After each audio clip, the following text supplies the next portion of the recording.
அதில் அந்த திருமந்திரத்தின் முன்னுரையில்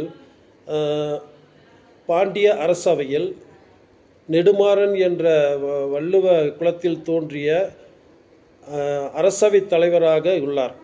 கிமு 75க்கும் கிபி 30க்கும் இடையில் ஆண்ட கடுங்கை ஒள்வாள் பெரும்பெயர் வழுதி என்ற பாண்டிய அரசன் அவையில் நெடுமாறன் வள்ளுவனார் என்ற ஒரு அரசவை தலைவர் இருந்தார்.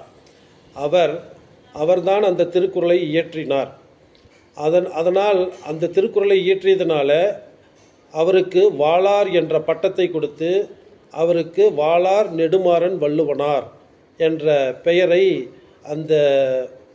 அந்த காலத்தில் அவருடன் வாழ்ந்த கொடிஞாழல் மாணிப்பூதனார் என்ற ஒரு அறிஞர் புலவர் அந்த பாடலில் அவருடைய பெயரையே எழுதியுள்ளார். அந்த பாடலில் அறம் பொருள் இன்பம் பற்றியும் வீடு பற்றியும் அவர் குறிப்பிட்டுள்ளார். அறனறிந்தேம் ஆன்ற பொருள் அறிந்தேம், இன்பின் திறன் அறிந்தோம், வீடு தெளிந்தோம், மரண் அறிந்த வாளார் நெடுமாறன் வள்ளுவனார் வாயால் கேளாத உணவெல்லாம் கேட்டு அப்படின்னு சொல்லிட்டு அந்த கொடிஞாளர் மாணிப்பூதனார் அப்படிங்கிற ஒரே ஒரு புலவர் மட்டும் இவருடைய பெயரை எழுதியிருக்கார்.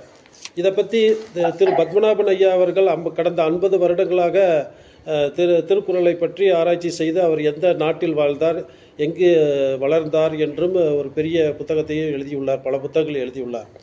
நாங்கள் கடந்த செப்டம்பர் மாதம் 17 முதல் 19 3 வரலாற்று ஆய்வர்கள் சென்று அந்த திருநயினார்குறிச்சி என்று சொல்லப்படும் நாகர்கோயிலிருந்து ஒரு 15 கிலோமீட்டர் தூரத்தில் உள்ளது. அங்கு சென்று திருநயினார்குறிச்சியில் உள்ள கோயில் கரைகண்டேஸ்வரர் என்ற ஒரு பெரிய ஆலயம் உள்ளது. அதுதான் அந்த திருவள்ளுவர் ஆண்ட தலைநகரமாகவும் திருநயினார்குறிச்சி இருந்தது.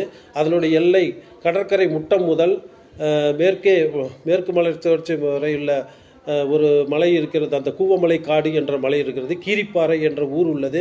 அங்கு 69 மலைகள் உள்ளது. அங்கு காணி நில மக்கள், பழங்குடி மக்கள் இதில் வாழ்ந்து கொண்டிருக்கிறார்கள். அவர்களையும் கண்டு நாங்கள் விவாதித்து வந்தோம். இப்பொழுது இந்த 955வது குறளில் பார்த்தீர்கள் என்றால் பழங்குடி என்ற ஒரு வார்த்தையை அவர் எழுதியுள்ளார். ஏனால் அவருடைய அந்த பழங்குடி மக்களின் ஒரு ப்ரொஃபஸர் டாக்டர் சுரேஷ் சாமியார் என்ற ஒருத்தர் இருந்தார். அவரை நாங்கள் பார்த்து இன்டர்வியூ பண்ணும்போது அவர் தான் எங்களுடைய பழங்குடியை பற்றி எழுதியிருக்கார்.